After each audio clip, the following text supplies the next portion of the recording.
ఆర్థిక నిపుణులు, market analyst, అలాగే రియల్ ఎస్టేట్ నిపుణులైనటువంటి SBI bank manager, retired bank manager Ravikumar గారు. Hello sir. నమస్కారం అమ్మా. ఎస్ఐపి పెట్టుబడులు మంచి అంటారా, లంసమ్ పెట్టుబడులు మంచి అంటారా? ఎస్, ఇది కూడా చాలా మంచిది. లంసమ్ అందరి దగ్గర ఉంటుందా? ఉండదు. ఎవరి దగ్గర ఉంటుంది? సో ఇక్కడ ఏంటంటే లంసమ్ ఎప్పుడు ఉంటుందంటే కొంతకాలం అయిన తర్వాత యంగ్స్టర్స్ దగ్గర లంసమ్ ఉండదు. కొత్తగా జాబ్ వచ్చింది, ఎంప్లాయ్మెంట్లు ఇప్పుడే వచ్చారు, వాడికి వచ్చేదే 60,000 70,000. మన ప్యాకేజీలు అంతకంటే ఎక్కువ లేవుగా, 4-5 లక్షల కంటే ఎవరికి రావట్లే. అందులో మళ్ళీ వేరియస్ డిడక్షన్స్, స్టాట్యూటరీ డిడక్షన్స్, పిఎఫ్లో అవి పోతే చేతికి వచ్చే 40-50,000. సిటీలోకి హైదరాబాద్లో 40-50,000 తోటి వాడు ఒక్కడు బతికితే చాలు. అసలు ఈ రెంట్లకి ఈ ఖర్చులకి బయటికి చూసుకుంటే 40-50,000 ఏం మిగలటల్లా, అవునా? అసలు ఇంకా అప్పు చేయకుండా ఉంటే సరిపోతుంది అది. సో కాబట్టి అలాంటి వాళ్ళకి అంటే మన దగ్గర పెట్టుబడి లేని వాళ్ళు సిప్పుల్లో స్టార్ట్ చేయాలి జర్నీ. ఓకే, సిస్టమేటిక్ ఇన్వెస్ట్మెంట్ ప్లాన్లో స్టార్ట్ చేయాలి. అది కూడా నేను చాలాసార్లు చెప్తుంటాను. ఏమిటది, యంగ్స్టర్స్ పర్టికులర్ మీలాంటి వాళ్ళందరూ కూడా ఫస్ట్ తెలుసుకోవాల్సింది ఏంటంటే 50,000 జీతం వచ్చింది, మనం ఒక టార్గెట్ పెట్టుకోవాలి. ఒక 5,000 అంటే 10% first I will save first. Okay, అంటే నా జీతం 45,000 అనుకోండి. అవును. Then spend later. ఈ 45,000ని మీరు ఖర్చు పెట్టుకోండి. ఫస్ట్ సేవింగ్స్లో వెళ్ళిపోవాలి. జీతం రాగానే చాప్ కట్ అయిపోవాలి. కట్ అయిపోయి ఆ పక్కకి అది వెళ్ళిపోతుంది. ఈ మనీని మనం అప్పుడే మీరు సేవ్ చేయగలుగుతారు. ఐఎమ్ రిపీటింగ్, అప్పుడే మీరు సేవ్ చేయగలుగుతారు. Save first, spend later. Spend first and save later అంటే జరిగే పని కాదు, మొత్తం ఖర్చు అయిపోతుంది. జీరో ఆర్ నెగిటివ్ ఇద్దరు చెప్తున్నారు కదా. వేరే పక్కింటి వాళ్ళు కూడా అవుతుంది, పక్కన వాళ్ళ దగ్గర నుంచి తెచ్చుకోవడం కూడా అవుతుంది. ఎవరు కాకపోతే పేరెంట్స్, సిస్టర్స్, బ్రదర్స్ వీళ్ళు ఉంటారు, వాళ్ళ దగ్గర నుంచి బారో చేస్తాం. ఎవరికైనా బాలే, ఒకసారి అంటే ఇస్తారు ఫ్రీగా, కానీ రెండోసారి ఎవరుగా అప్పుగా తీసుకోవటమేగా. కాబట్టి ఎప్పుడైనా సరే మనీ ఫస్ట్ మానిటరీ థియరీలో ఫస్ట్ థింగ్ ఏంటంటే మన గోల్ సెట్టింగ్. ఎంత మనము సేవ్ చేద్దాం అనుకుంటున్నాం. మీరు ఈ వయసుని బట్టి కోటీశ్వరరాలు అవ్వాలి, నేను 50 ఏళ్ళప్పటికీ రిటైర్ అయిపోవాలి, 40కే రిటైర్ అవ్వాలంటున్నారు కొంతమంది పిల్లలు. అంటే వాళ్ళ 40 ఏళ్ళ తర్వాత వాళ్ళు they want to enjoy life, they want to enjoy freedom.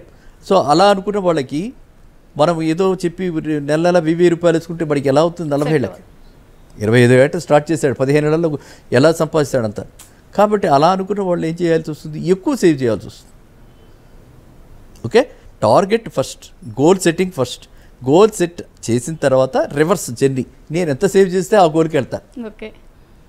Okay, నెలకి సంవత్సరానికి 15% గ్రో అవుతుంది, లేదా సంవత్సరానికి 20% గ్రో అవుతుంది అని అనుకోవాలి. సంవత్సరాల్లో 50% గ్రో అవుతుందిగా. సో 15 or 20% అనుకుని మనం first savings target first fix అయ్యి జీతంలో నుంచి సేవింగ్స్ ఫస్ట్ తీసేయాలి. తీసేస్తే ఎంజాయ్. అప్పుడు పక్కింటి వాళ్ళు, వెనకింటి వాళ్ళు, ఫ్రెండ్స్ వాళ్ళు వచ్చి ఖర్చు పెట్టమని అడిగినా మన దగ్గర డబ్బులు లేవుగా, టైట్ అయిపోయిందిగా. ఎప్పుడు కూడా టైట్ రోప్ వాక్. మార్కెట్లో ఎప్పుడు కూడా ఎవరైనా సరే, సమాజంలో ఎవరైనా పైకి వచ్చారంటే వాళ్ళకు డిసిప్లిన్ ఉంది. డిసిప్లిన్ ఈజ్ వెరీ ఇంపార్టెంట్ ఏ వాక్ ఆఫ్ లైఫ్ అయినా. Next determination. ఖచ్చితంగా నేను చేరాలి, నేను నా జర్నీ అక్కడ అని అది కనిపిస్తుంటే, అలా డెస్టినేషన్ కనిపిస్తే గోల్, అదే డెస్టినేషన్. అది కనిపిస్తే నేను ఇక్కడి నుంచి వెళ్ళాలి. ఎక్కడికి బెంగళూరు వెళ్ళాలంటే బెంగళూరు రోడ్డు మీద వెళ్ళాలి, విజయవాడ రోడ్డు వెళ్తే బెంగళూరు రాదు. So we have to have that destination clarity ఉండాలి మనకి. ఆ క్లారిటీ ఉంటే సెట్టింగ్, గోల్ సెట్టింగ్లో ఆ క్లారిటీ ఉంటే మనం ఆ డైరెక్షన్లో వర్క్ చేస్తాం. అంటే మైండ్ కూడా ఆ డైరెక్షన్లో వర్క్ చేస్తుంది. చేసినప్పుడు ఇదే గోల్ ఉన్నటువంటి 10 మంది ఉంటారు, ఆ 10 మందితో కూడా మనం మాట్లాడతాం. వాళ్ళు ఏదైనా మనకి చెప్పవచ్చు, బెటర్ ఐడియాస్, షార్ట్ కట్స్ చెప్పొచ్చు. జనరేషన్ అంతరికి కూడా information is power, knowledge is power. పాతకాలం, ఇప్పుడు ఇన్ఫర్మేషన్ ఇస్ పవర్. ఎంత ఇన్ఫర్మేషన్ ఉంటే అంత పవర్. ఆ పవర్ తోటి మనము ఇవి కల్అవుట్ చేసి ఒక డెసిషన్ తీసుకుని మనం ఆ విధంగా ముందుకెళ్ళాలి. వెళ్తే ప్రతి వాళ్ళు కూడా అంటే అసలు ఫెయిల్ అయ్యే అవకాశం ఉంటుంది. ఒక 15 ఏళ్ళు మనం అనుకున్నాం, ఇంతకంటే 25 నుంచి 40 ఏళ్ళు, 40 కాకపోతే 42 అవుతుంది. అంతే తప్పితే వాళ్ళు ఆ రీచ్ కారు, ఆ గోల్కి రీచ్ కారు అన్నది మాత్రం జరగదు. ఖచ్చితంగా జరుగుతుంది. అండ్ దీనికి తోడు మనం బిలీవ్ చేస్తాం కాబట్టి భగవంతుడిలో సంకల్ప బలం కూడా తోడై ఉంటుంది. సో ఇప్పుడు ఫస్ట్ టైం స్టాక్ మార్కెట్లో పెట్టుబడి పెట్టాలి అనుకునే వారికి మీరు ఇచ్చేటటువంటి సలహా? ఫస్ట్ టైం బిగినర్స్కి స్టాక్ మార్కెట్లో పెట్టేవాళ్ళు అంటే వాళ్ళ అమౌంట్ని బట్టి. First thing amount. బేసిక్గా 500 రూపాయలు నుంచి స్టార్ట్ చేసి మనము సిప్పుల్లో పెట్టచ్చు. Systematic investment plan mutual funds ద్వారా పెట్టుకోవచ్చు. ఓకే. అది చాలా భద్రతతో కూడిన వ్యవహారం. అది చాలా జాగ్రత్తగా రీసెర్చ్ చేసి మన డబ్బును వాళ్ళు జాగ్రత్తగా చేస్తారు కాబట్టి అవి వేరియస్ కంపెనీస్ ఉన్నాయి. ఆ కంపెనీస్లో మనం చూసుకుని మనం పెట్టుకోవచ్చు. అందులో కూడా నిషి ప్రోడక్ట్స్ అని కొన్ని లార్జ్ క్యాప్, కొన్ని స్మాల్ క్యాప్, కొన్ని మిడ్ క్యాప్, కొన్ని కొత్త కంపెనీస్కే ఇలా కొత్త న్యూలీ వచ్చే ఐపీఓస్కే సబ్స్క్రైబ్ చేసేటువంటి మ్యూచువల్ ఫండ్స్ ఉన్నాయి. అలాంటి వాటిలో మనం పెట్టుబడి పెడితే భద్రత ఉంటుంది, రిటర్న్స్ బాగుంటాయి. ఓకే. ఓకే. సో అది ఫస్ట్ టైమర్స్ బిగినర్స్కి.